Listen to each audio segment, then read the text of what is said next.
If your boss is a poor leader, it is undoubtedly harder for you to lead your team well. But it is still absolutely possible.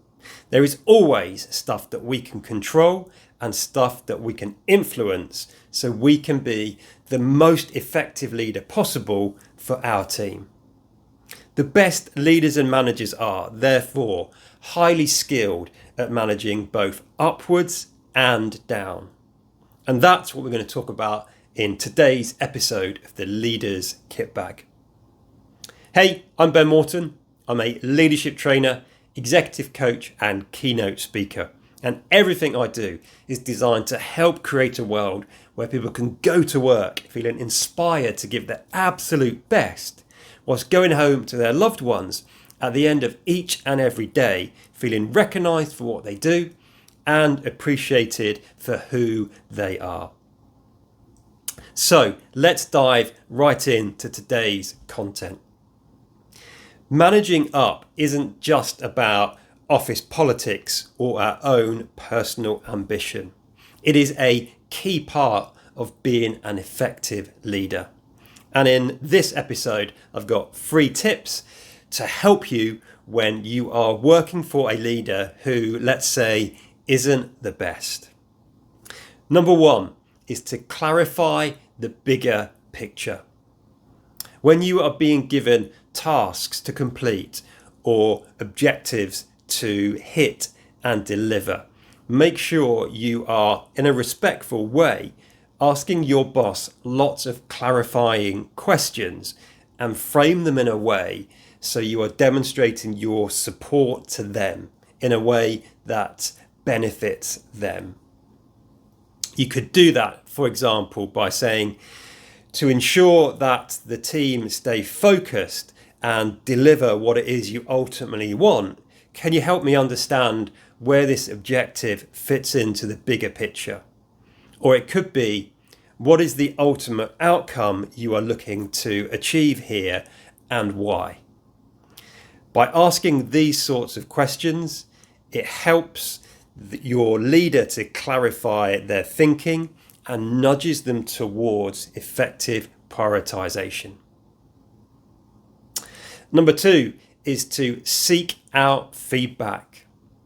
One of the things that poor leaders often don't do is to share effective feedback with their teams.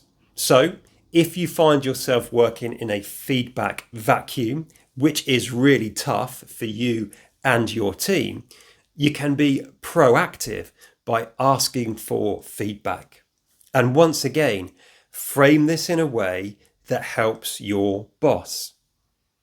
You could do that by asking things like simple things, such as, okay, can I just check? This is what we're doing so far. Are we on track with this? Similarly, you could say, when you are delivering an objective or debriefing your boss, can you share just one thing with me that me and the team could do better next time round?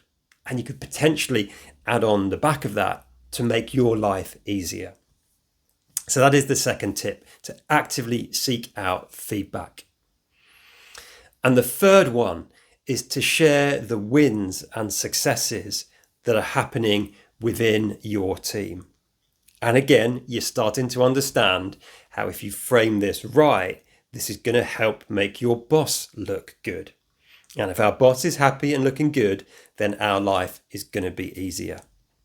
So you might want to share the wins and successes around targets that you have hit, feedback the team has received, even training and development you have done with the team.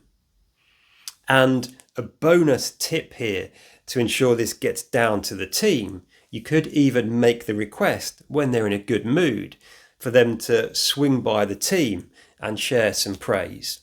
Or if it's easier, just ask them to send a thank you or well done email to the team. And if it's unlikely that your boss is going to do this, you could take a tip from people seeking product reviews, and you could even write the review yourself and ask them to just tweak it in their own language and then send it. So there you go, 3 tips for effectively managing your own boss.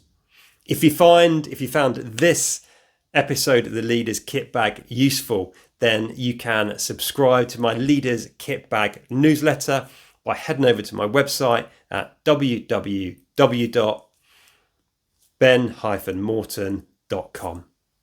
That's it for this episode of the Leaders Kit Bag. As always, look after yourself and those you've got the privilege and responsibility to lead. Until next time, lead on.